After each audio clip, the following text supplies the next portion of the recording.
Hey everybody, Brent here from Music 214, and today on What Do Those Knobs Do, we're going to be talking about a popular but peculiar effect known as fuzz. Now, a lot of people know that term, but it can be a little confusing for some people, so we're going to look at today this pedal, which is the Electro-Harmonix Big Muff Pi Nano edition, and the Nano just means it's in a smaller box than the normal one, which is something that more and more companies have been doing, taking their effects and putting them in smaller boxes so that they can fit on boards better, so that's great. So we're going to talk about fuzz, and we're going to look at what the knobs do on this pedal. So what is fuzz? Fuzz is basically what I would consider one of the three big gain-based effects, along with overdrive, which is made to overdrive an already distorted amp. Then you have distortion, which is kind of a general term that people use, but the actual effect is basically emulating the sound of an overdriven amp. And then you have fuzz over here by itself, and it's a unique sound, but usually used in the same vein as the overdrive and distortion. Now, the origins of fuzz are completely by accident.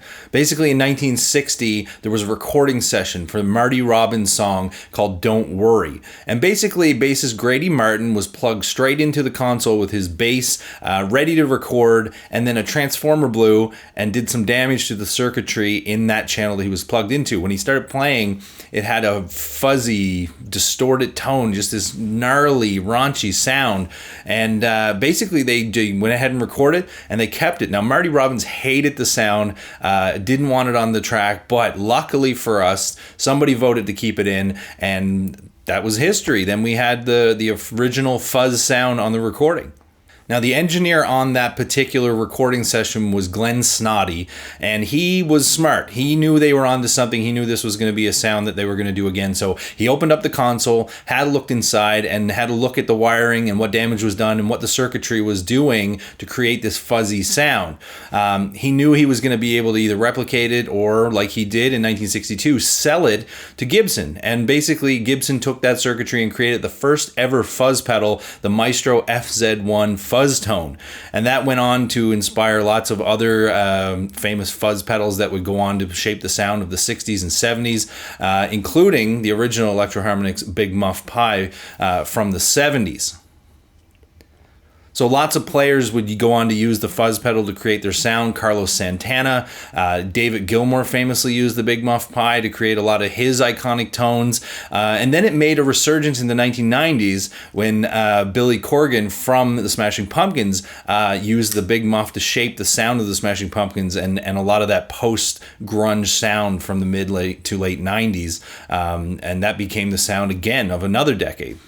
So let's set this up, plug it in, and I'm going to show you what those knobs do.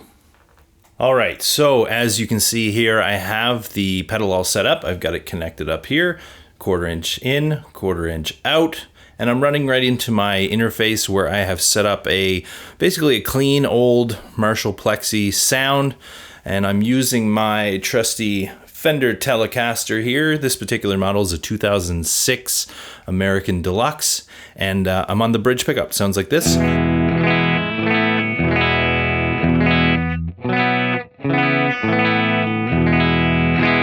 And that should give you a pretty good idea when I do engage the pedal of the difference in the sound and the tone you're getting from the pedal. So I'll be right over here off screen just playing a little bit, and we'll go through it. So basically what I'm going to do first is I'm just going to start the pedal. I'm going to turn it on, and you can see I have everything set to just 12 o'clock, just straight up, just to give you kind of a base idea of what this pedal sounds like. If you've never heard fuzz before, this is a pretty good idea. So here's without the pedal again.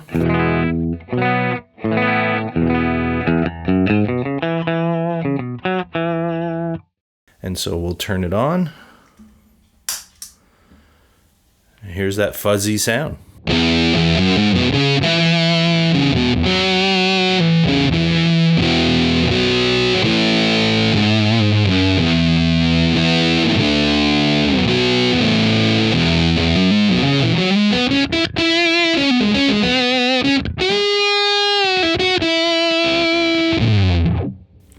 So it's a pretty straightforward fuzz sound. That's what fuzz is. You can hear it's very grainy, very thick, you know, and it's got a very particular type of sound and almost a vocal quality. And that's what a lot of people will typically use it for solos, to kind of give it that sing quality. That's why a lot of players like Carlos Santana and David Gilmour really liked it, is because their playing is very vocal-like. So let's have a look over here. First things first, we've got the volume knob here. So obviously that is going to adjust how loud the effect is compared to our initial sound. So if I have that turned all the way down, when I play the guitar, I'm not getting any sound. And then so as I turn that up, I'm turning up the effect. So even though the pedal's on, if the volume's down, you're not going to get any sound. As we go to about a quarter,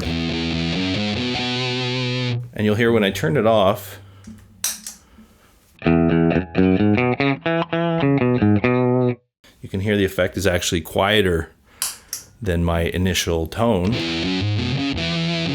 So you have to find the setting that works for you. This is just going to be the volume of the tone. It's not actually going to affect the tone at all, but when I click it on, do I want it to be louder than my initial clean sound? Do I want it to be, you know, quieter? Do I want it to be about the same? So I'm going to leave that at 12 o'clock. That one's pretty straightforward.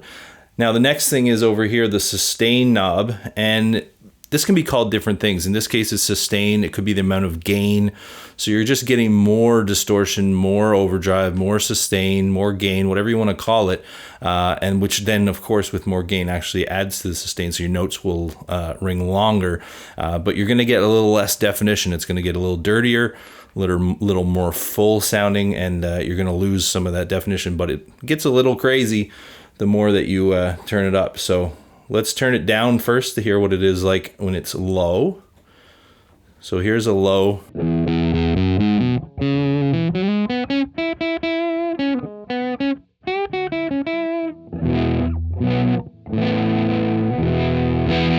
So barely any gain there at all. And then we're going to turn it up a little bit here. Let's bring it up to about 12 o'clock, back to our original sound.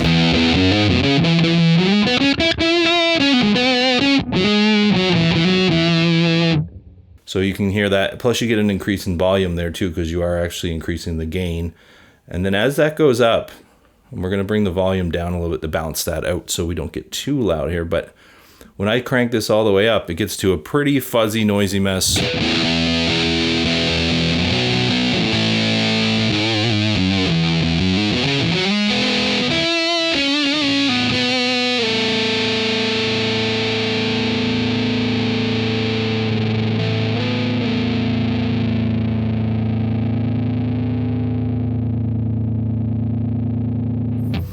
You can hear how those notes want to keep ringing there, you know, long after we're done playing. If I play one note, just listen to how long it will ring.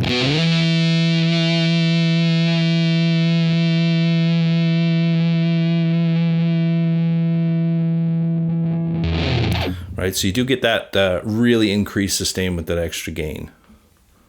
So I'm going to bring that back down to 12 o'clock. And we're going to talk about the tone knob here for a second, this one down here. And basically with the tone knob, what happens is as you turn it up, you're increasing the high frequencies and decreasing the low frequencies, which is going to give you a sharper, more shrill tone, more biting tone, with less low end. It's going to kind of cut through a little more.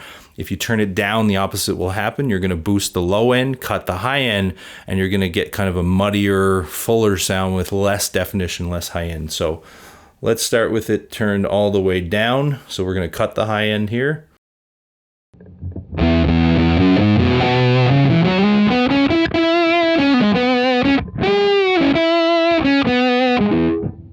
I'm going to turn it off just so you can hear, because I am playing the Telecaster on the bridge, which is a pretty trebly sound to begin with. So with this on, we lose a lot of that high end.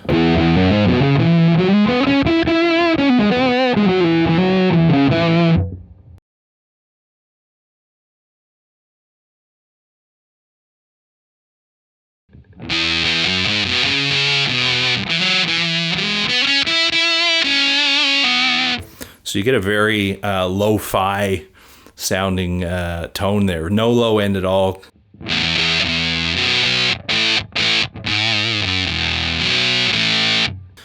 So So you'll find what works for you. Again, you start in the middle and just kind of add or subtract based on the tone you want. Like I said, there's different uses for it. So some people like to use the fuzz for their lead tone. And then some people like to use it for their rhythm tone.